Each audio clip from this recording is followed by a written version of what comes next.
What's up, guys? I'm Landon from Shoewear, and today we're checking out the Nike Precision 6 in this bread colorway. Let's go.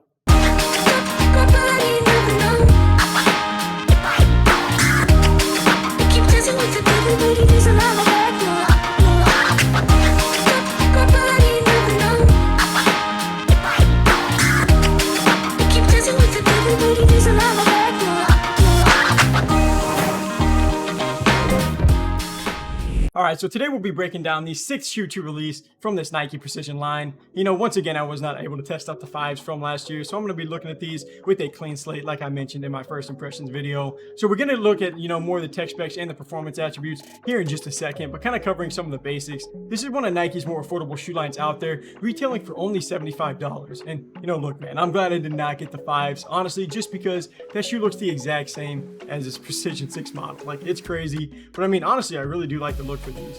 And it's not going to be anything over the top, but it kind of does remind me of something that would show up in Kyrie's line, one of those Kyrie low models or like Kyrie fly trap, something like that, especially with that shark tooth pattern on the inner side of the midsole. He uses that a lot, and these would look really similar to some of the leaked images for the Kyrie 9s that are supposed to be coming out. I mean, especially if that Nike swoosh on the upper kind of morphed into the midsole.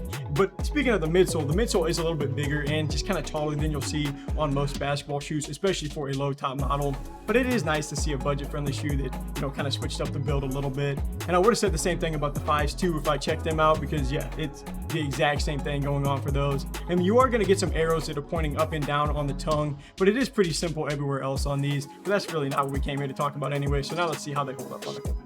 So now checking out more of the materials and the performance side, and starting off with the cushioning, the Nike Precision 6 has a sculpted midsole meant to feel soft and supported. And these also have some plush foam in the collar and the tongue to enhance the comfortable feel. And with this being a more affordable option at $75, I mean, I wasn't expecting a ton of cushioning features, like no Air Zoom, Air Max, just zoom anything in this shoe. That's pretty much what they feel like. It could just be me though. My heel does feel a little bit more elevated just compared to the forefoot.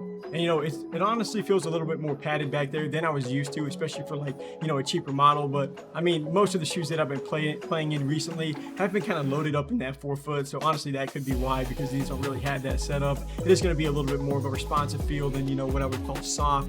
Except, I mean, I am with Nike on the sock liner and the tongue being infused with that foam. That is pretty soft, and it does just make the shoe feel better as a whole. So, I mean, I will say this is definitely one of those shoes that's you get what you pay for type feels, but I would expect some breaking time on these, but still a playable model for sure.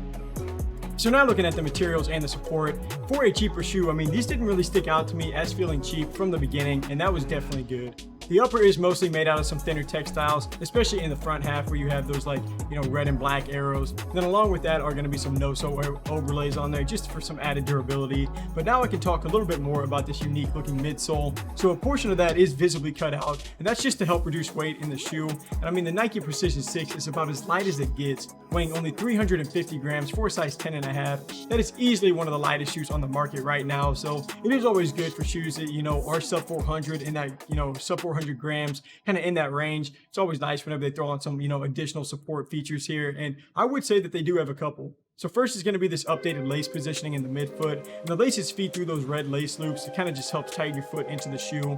Then you're also going to have a white spike on the midsole that rises up a little bit kind of near your toes, and that's just going to help reduce your foot from shifting outside of the footbed. And the materials and the support categories, that's definitely a spot where you can start to see some cheaper shoe lines just kind of start to fall off the table a little bit, or just not hold up very well. But I did not see any of that really on this Nike Precision 6. It holds up well for these categories, so that was nice.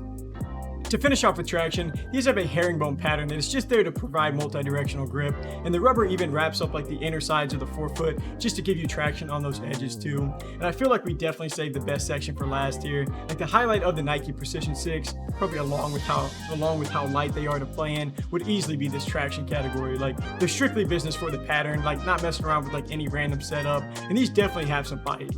Not every shoe is gonna make noise whenever we're doing our squeak test, and some shoes that are good won't always make all that much sound depending on what kind of compound they use in the outsole. But this noise that these are making in the backdrop just kind of reiterates that these just have a ton of bite. And I haven't felt anything along the lines of like slipping while I've played in these. And I can't say that these are necessarily great or like flawless, but they lean closer to being great than being good from what I've felt so far. And I'm definitely down to say they are great for the price for sure. But to finish off with sizing, I did go true to size and that worked perfect for me. From the length, you're gonna get like, about a thumb's width left over.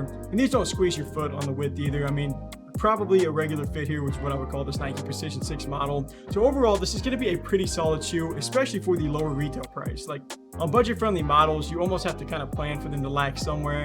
I'd say that cushion would be, a little bit of that section for the shoe, but the collar does feel nice though, just to kind of enhance a softer feel. And the highlight's definitely going to be the traction on this model and just how light the shoe plays. Those are two really good spots, especially with the support not playing bad. So depending on how your foot responds to the cushioning, the Nike Precision 6 will play really well outdoors, but it's not a bad indoor model either.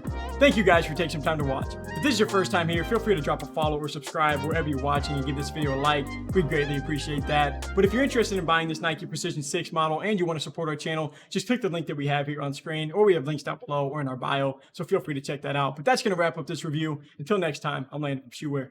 Peace.